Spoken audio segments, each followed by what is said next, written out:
The first day is usually a really important day. How did it go after a loss? It was good. Good to get back out here with the guys, get the game put to bed, and get focused on West Virginia now. So it was good to get back out here and get our mind focused on the next opponent at hand. Do you have the game put to bed? Did you put it to bed, or are you focused on the next game? Yep. We watched the film yesterday. Met as a unit. Met as a team today. Went through all the things we needed to go through, both offense, defense, special teams, all of it, and like now it has to be water under the bridge because it's Monday, and we got to have a good Monday in order to get ready for West Virginia on Saturday.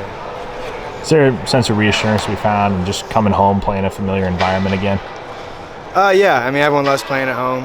I love playing in the Palace. I always cherish that and will treasure that, and trying to soak it in as my time in the Palace is definitely dwindling down. But yeah, I mean, road games or home games, I think we definitely approach it the same way. It's football at the end of the day, and we prepare the same way. But it definitely, we like playing in the Palace. Drake, with the weekend to digest and go over it with the coaching staff, what you guys learned about Saturday?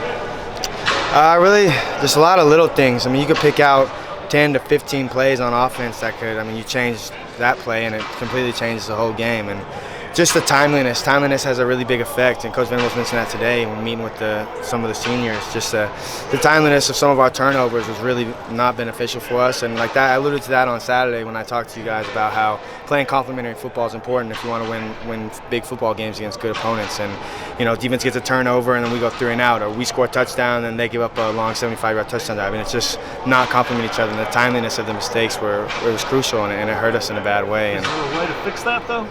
Or do you just go back? Yeah, I mean, it's just detail and execution, and then doing your 1/11th of the play, like doing your job and focusing on just your job and dominating your job, and focus on the little details, not putting ourselves behind the sticks, having pre-snap penalties. That's a focus thing. That's something you can control.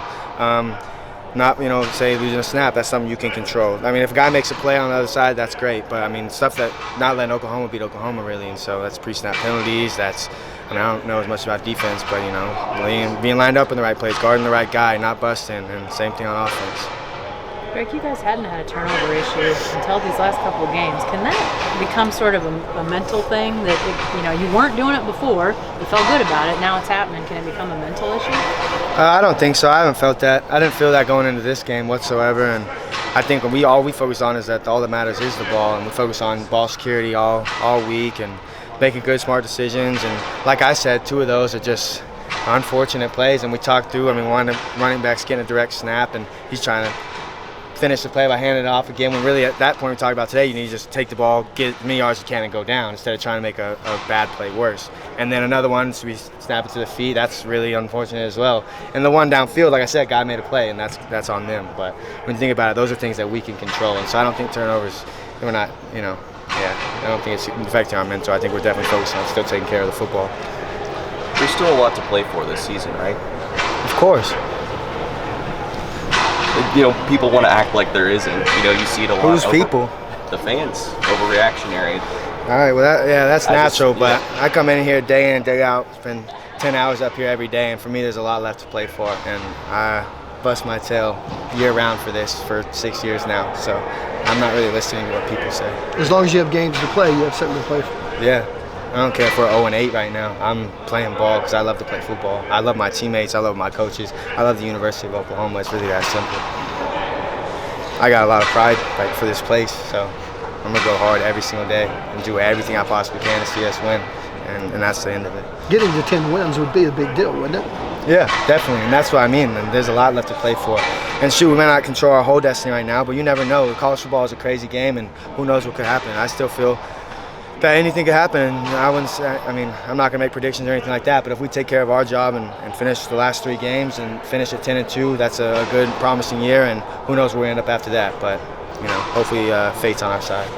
Dylan was after the last 2 games, Dylan was kind of down in the dumps in the post-game interviews, so I'm sure it was probably like that on the ride home or whatever. How is he on Mondays or Sundays when you interact with him?